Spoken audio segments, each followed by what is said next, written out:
It was tense in the household. It was very tense in the household. My wife literally didn't speak to me for 3 days for that act. But it put pressure on me. It definitely put pressure on me and made me realize that, okay, I got to make this thing work.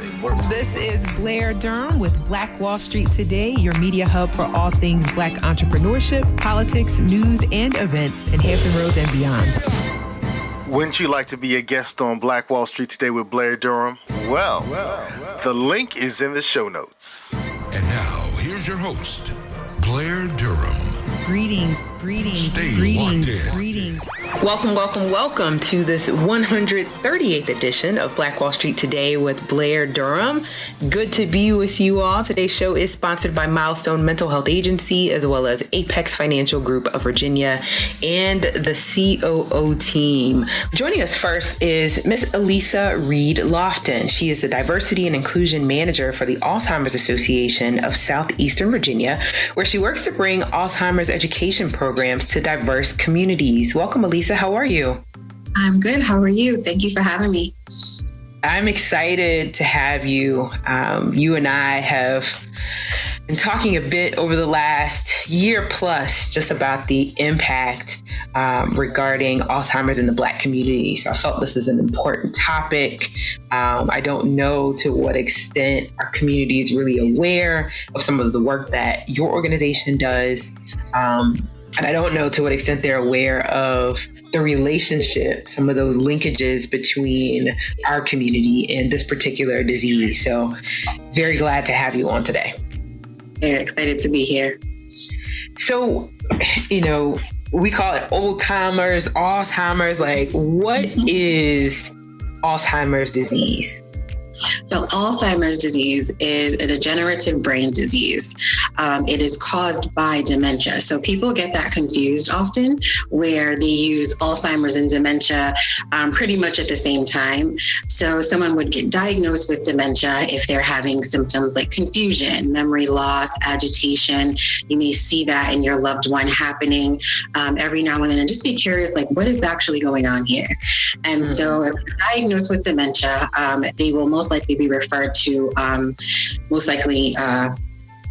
geriatrician, neuropsychologist, or a neurologist to find out exactly what's causing those symptoms.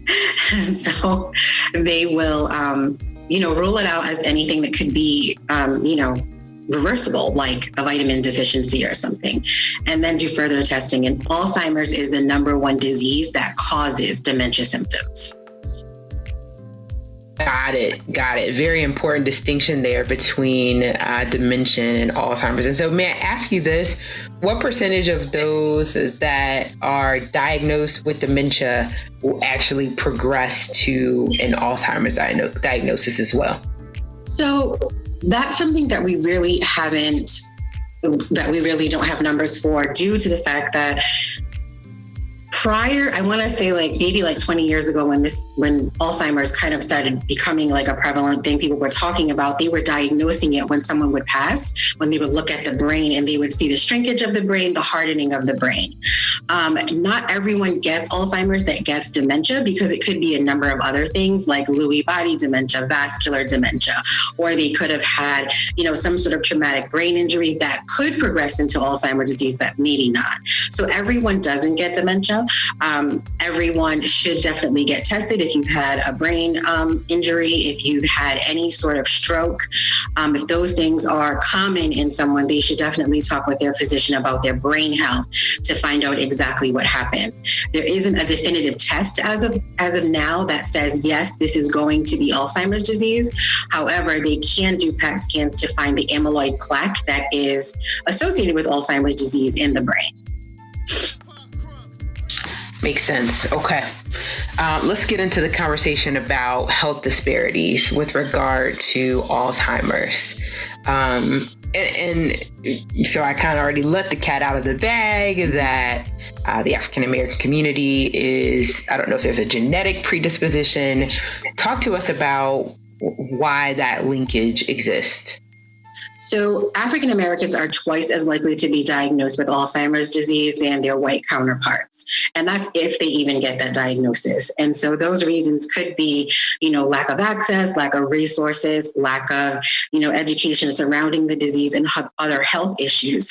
But also African Americans have higher rates of hypertension as well as diabetes later in life. And there is a correlation there. However, studies are still being done to find out exactly why that's happening.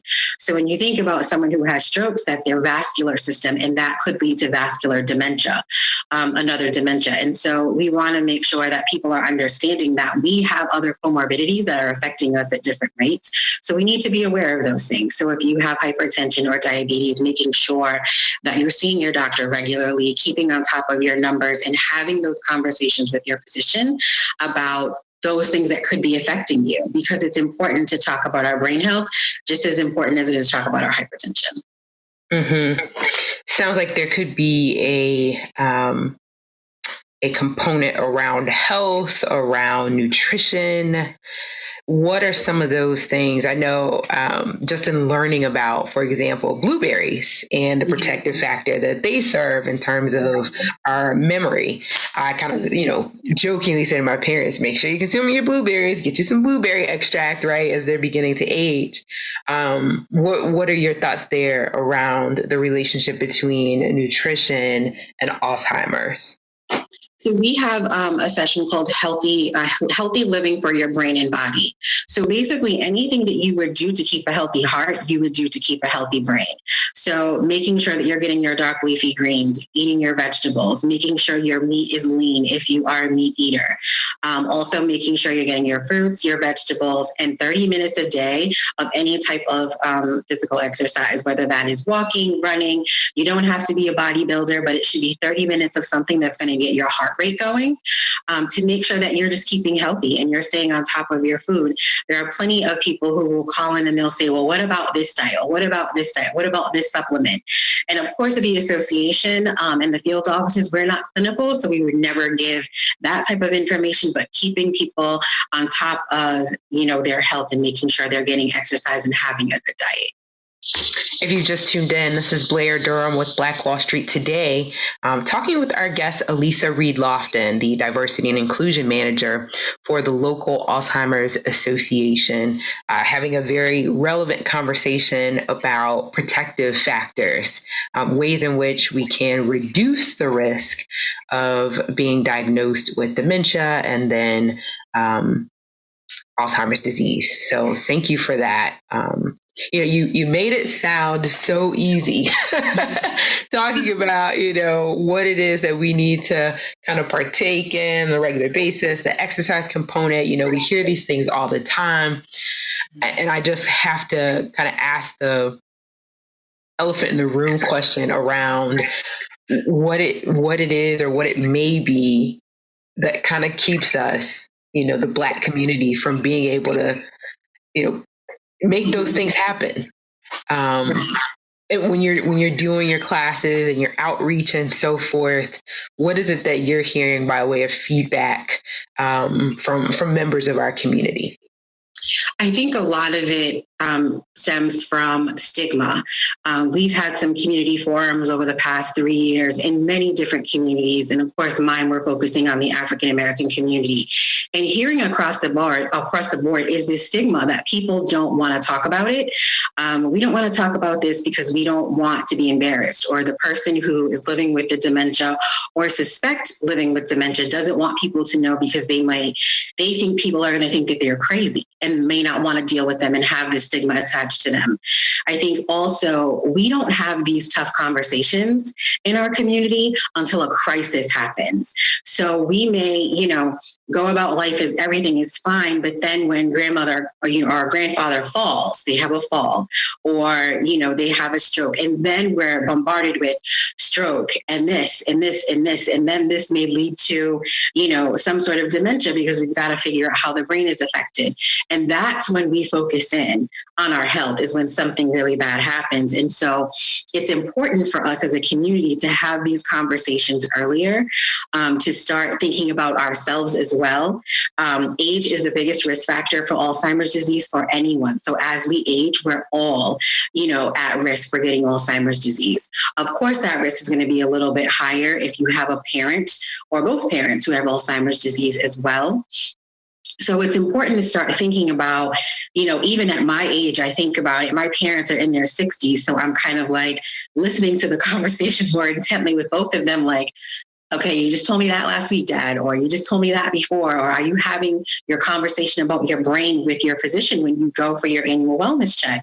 Having those conversations. But then if someone's diagnosed at 65, they probably have been having symptoms for 10 to 20 years prior. So in your 40s, thinking about, I need to have these conversations with my doctor. I need to start thinking about my health because it's paramount. It's wealth.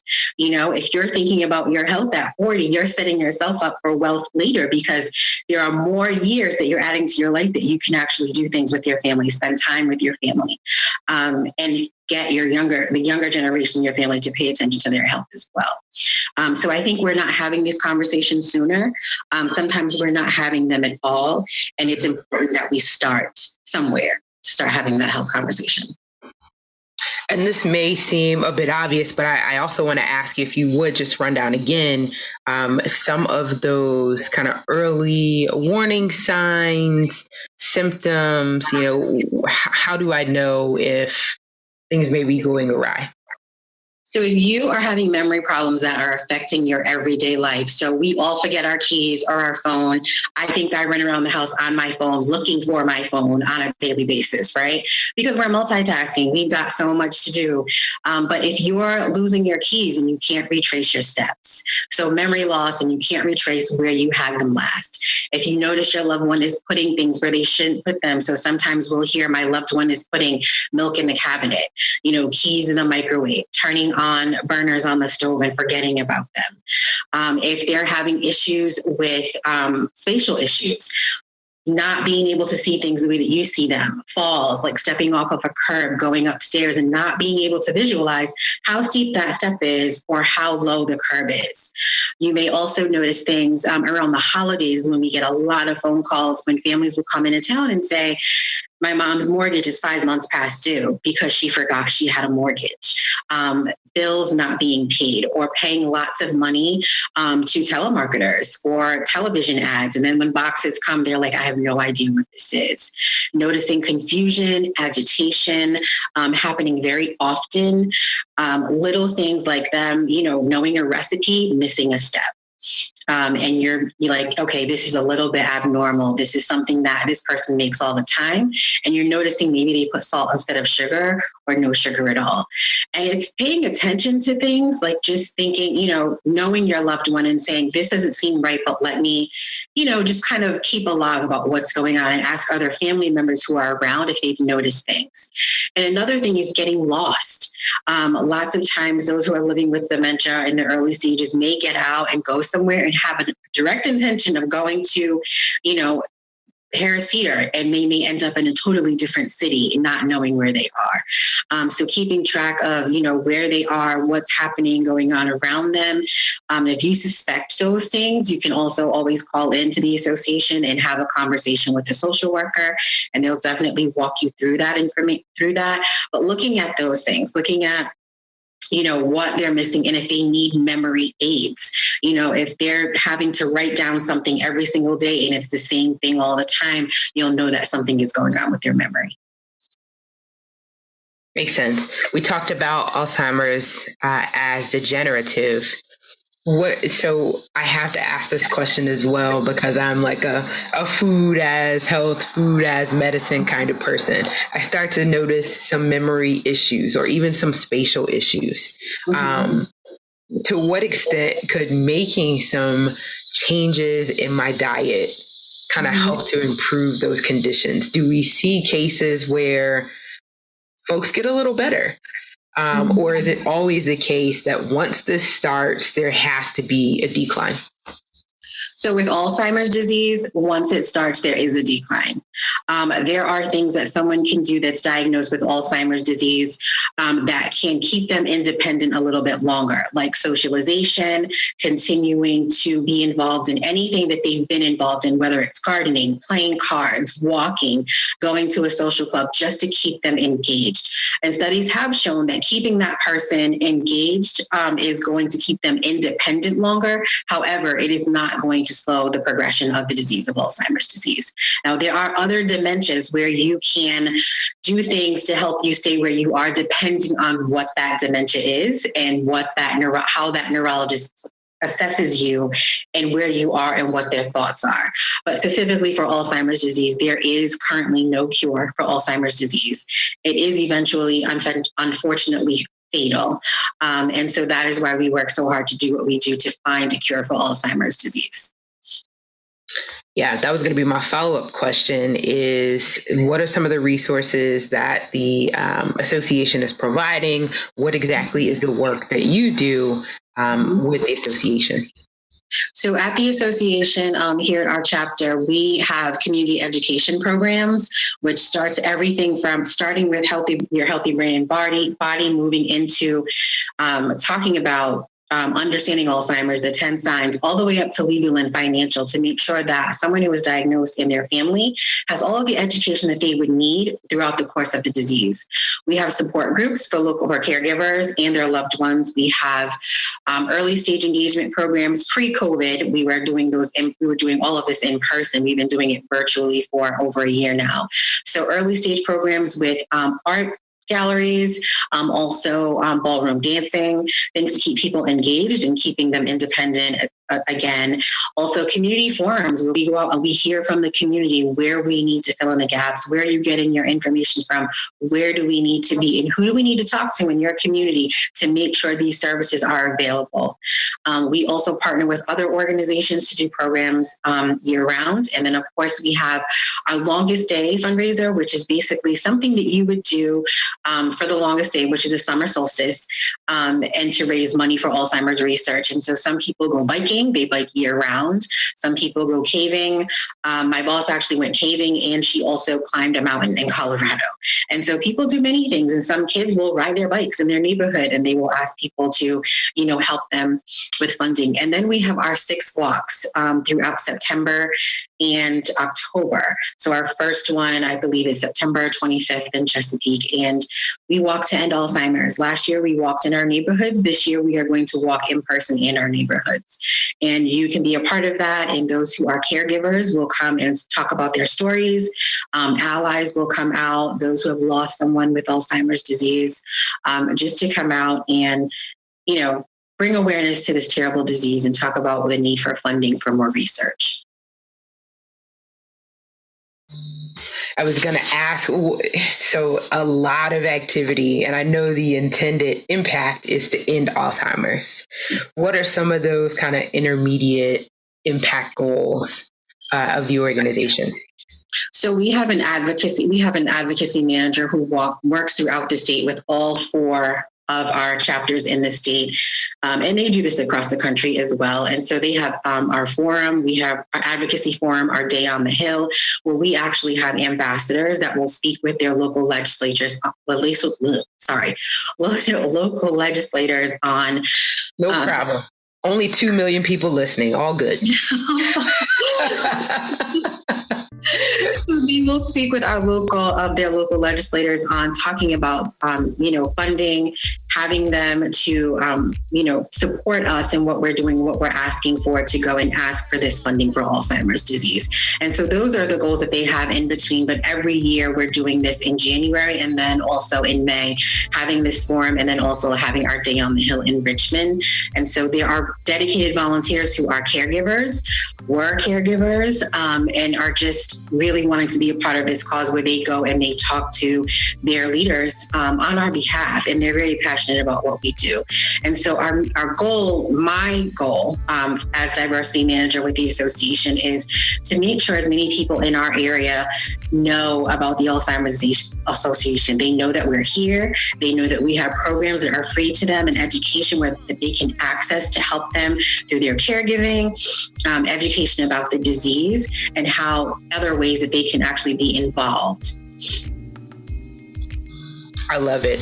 Yeah, talk to us now about how you can be contacted. Give us the association's web details, social media, all of those great things.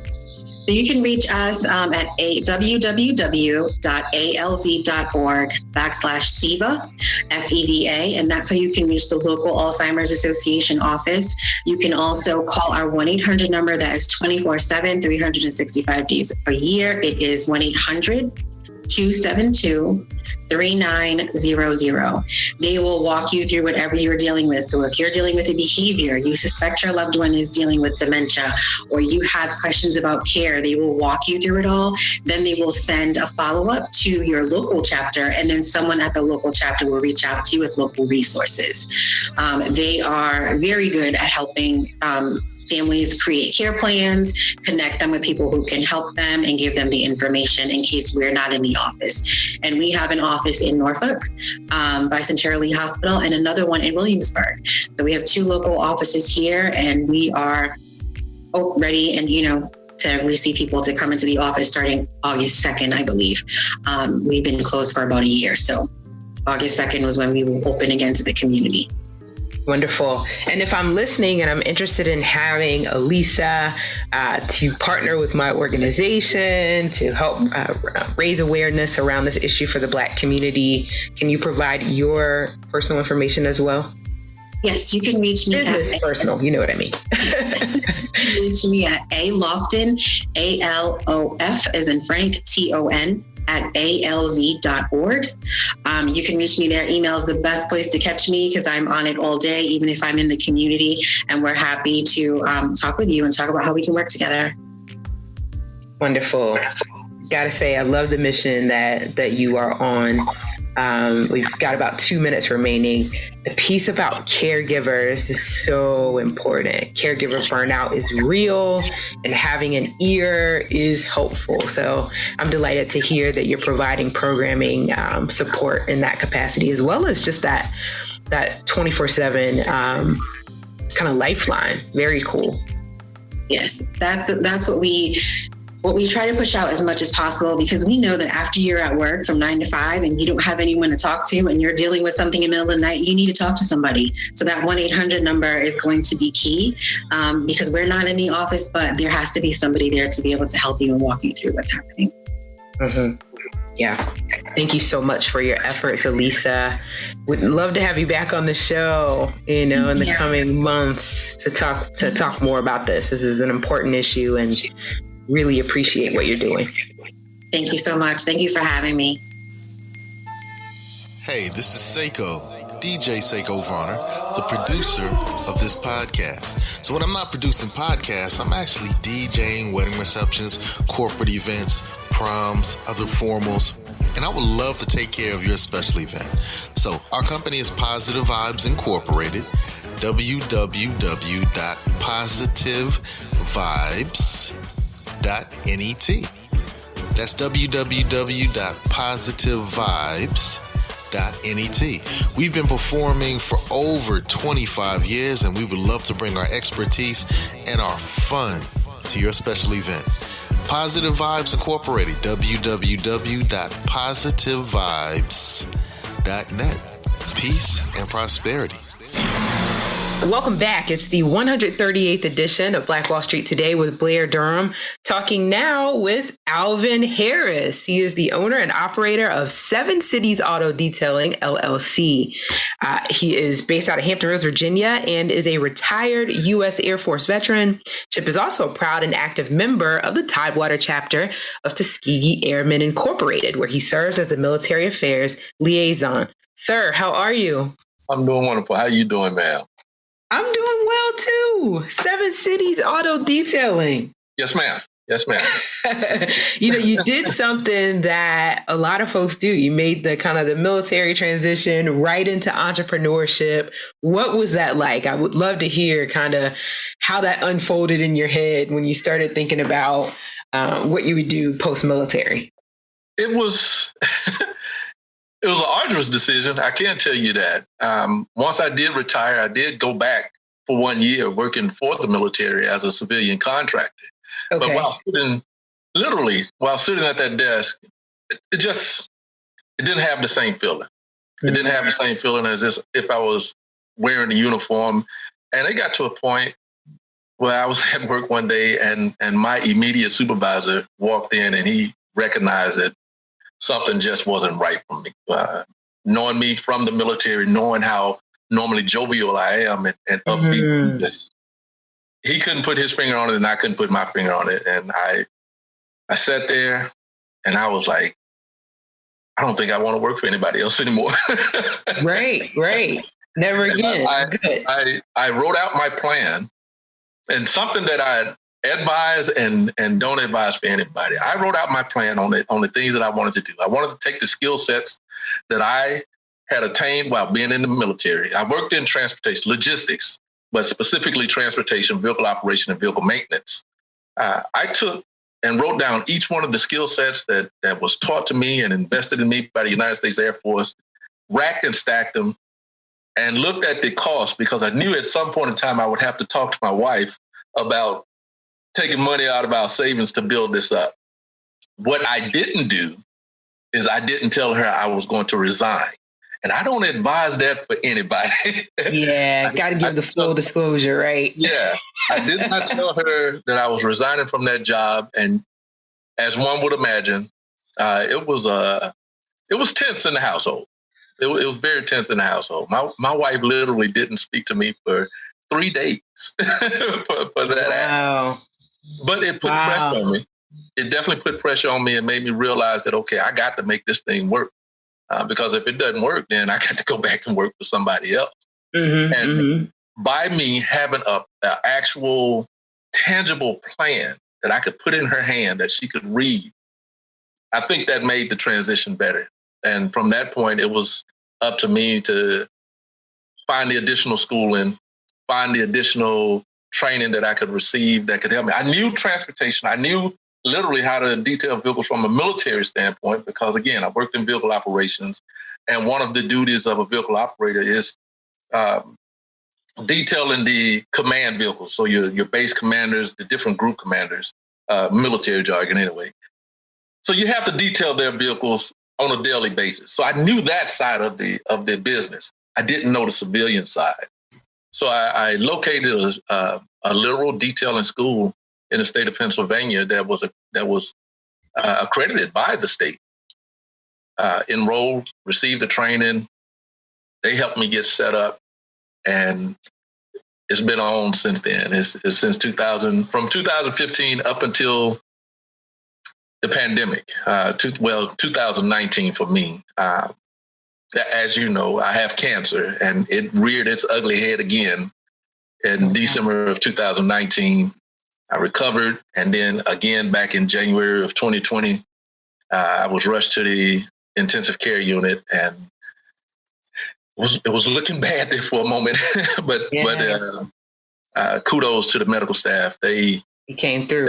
They worked around the clock to get me back on my feet, and then soon after that, the pandemic hit, and my business was considered one of those businesses that was non-essential by the Commonwealth of Virginia. And I literally had to shut down for up until a couple weeks from now. I'll be back up and running again. So okay, good. Wow. So what a journey. I had to ask that question about the military piece because we live in an area, huge concentration, obviously, of military. Right. Folks are retiring every day. They're trying to figure out that next move. It's very hopeful and it's inspiring to hear you say, yeah, I did a few things that I wouldn't recommend, but here's some things you can do, if you're thinking about making that transition.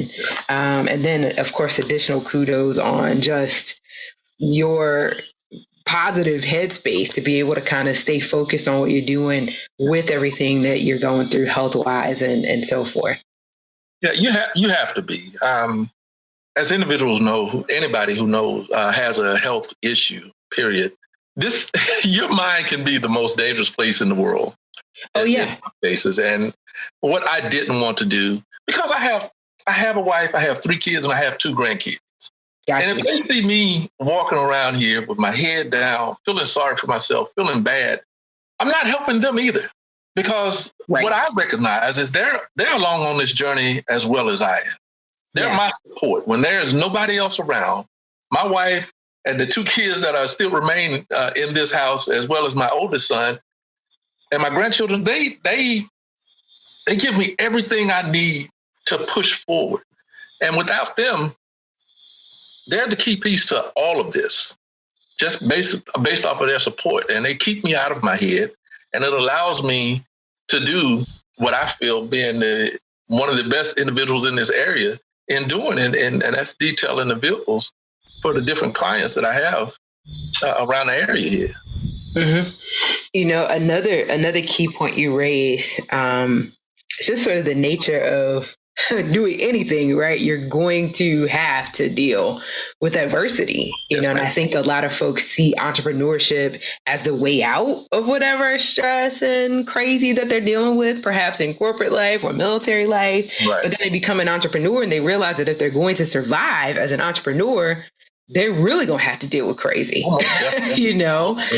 I'm certain you can attest to the fact that just the journey, even strictly on the business side, is an arduous one.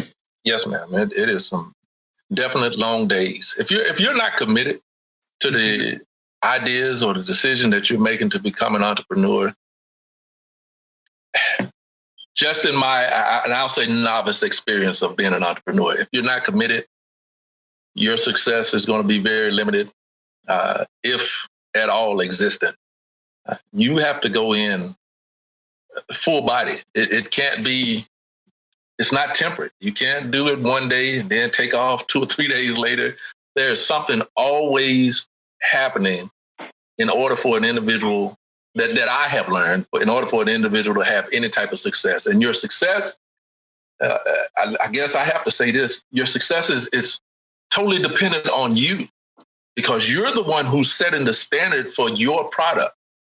And you're the one who's going to identify if something is a success story in the steps that you're making to build your business, or if it's a failure.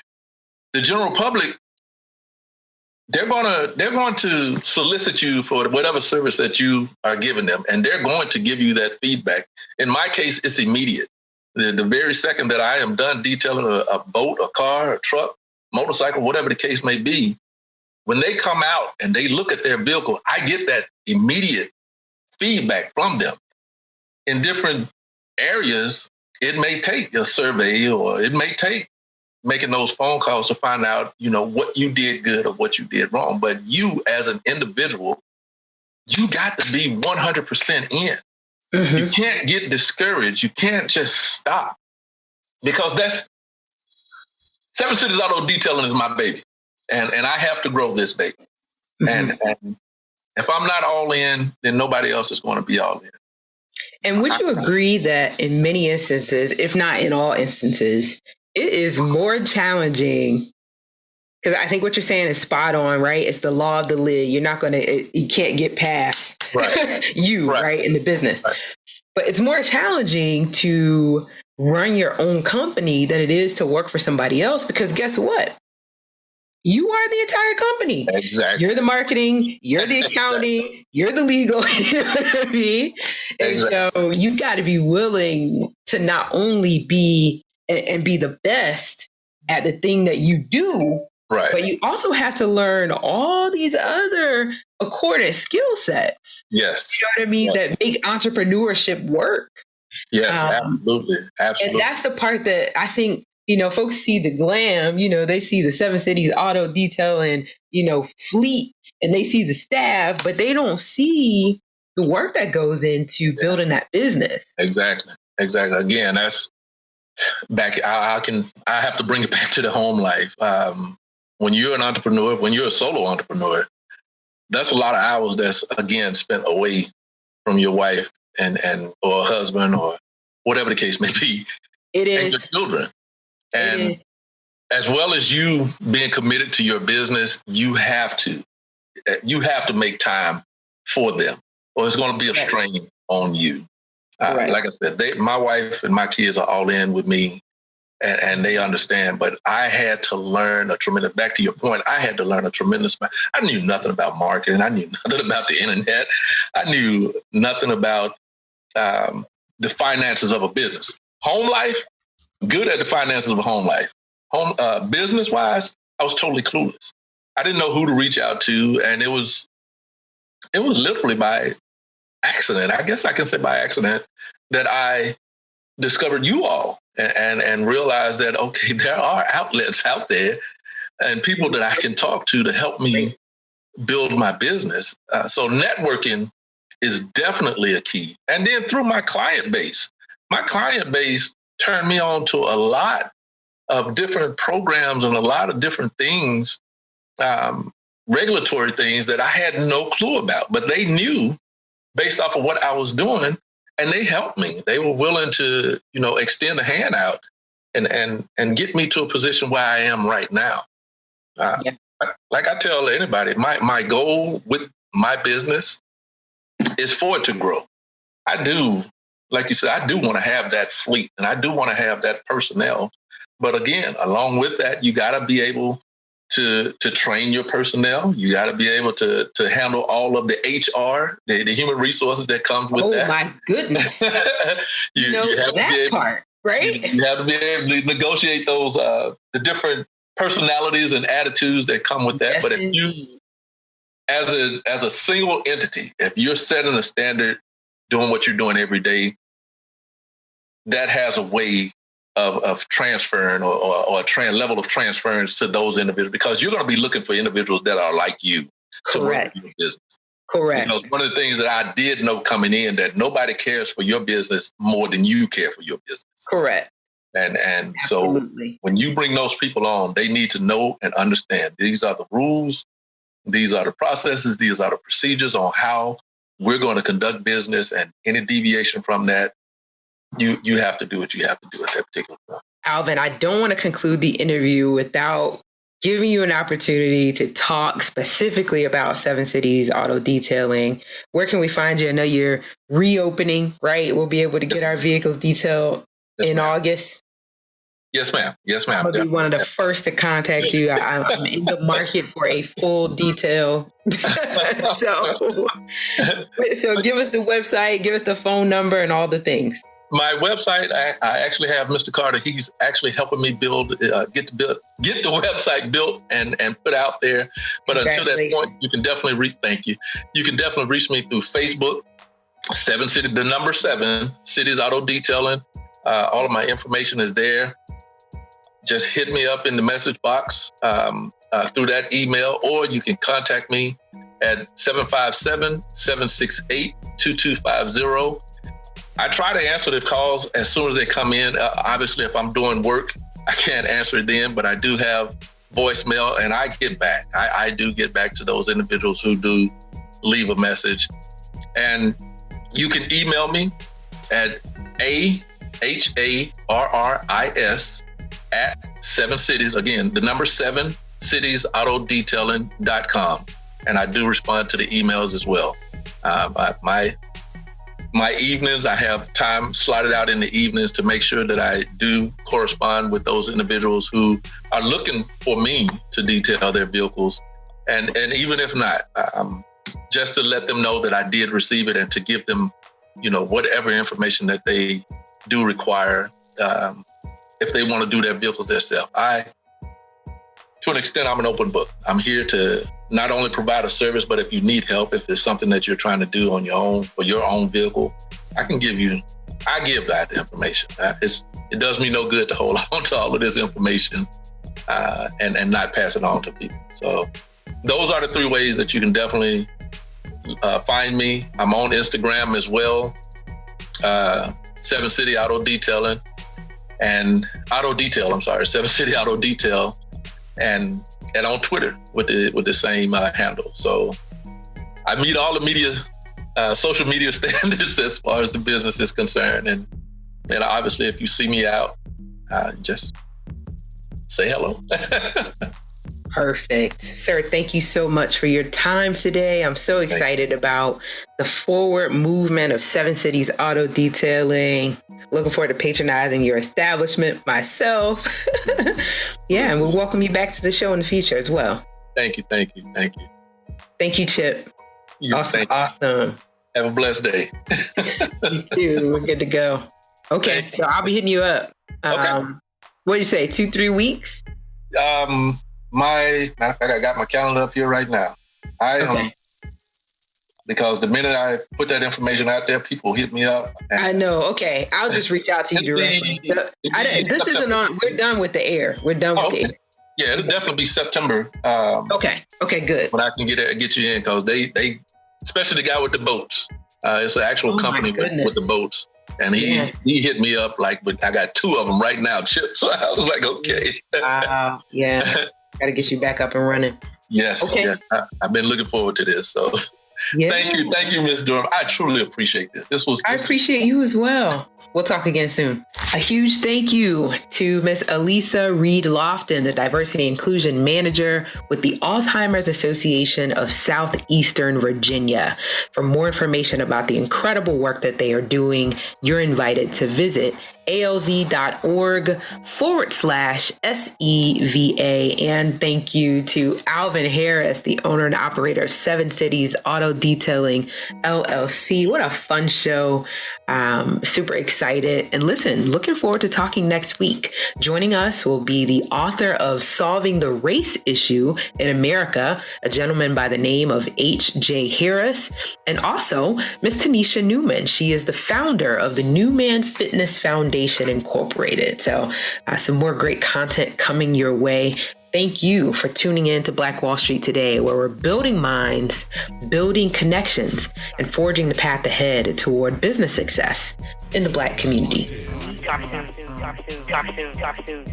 This show was brought to you by the consulting services of Positive Vibes Incorporated. We do credit fixes, we do debt restructuring, and we put money in the pockets of real estate investors. So give us a call. We can fix your credit. We can restructure your debt. And if you're a real estate investor, I would love to put thousands of dollars into your pockets. 757-932-0177. That's 757-932-0177. Phenomenal. Stay with us online at Black Wall Street Today on Facebook and Black Wall Street Today on Instagram, and then follow us on Twitter as well at BWS Today. We look forward to talking again next week. Have a wonderful week. I have said, and I will continue to say, that the most important priority for the Black community is the Black community, not a particular political party. Phenomenal. Hey, yo, when I say black, you say Wall Street. Black.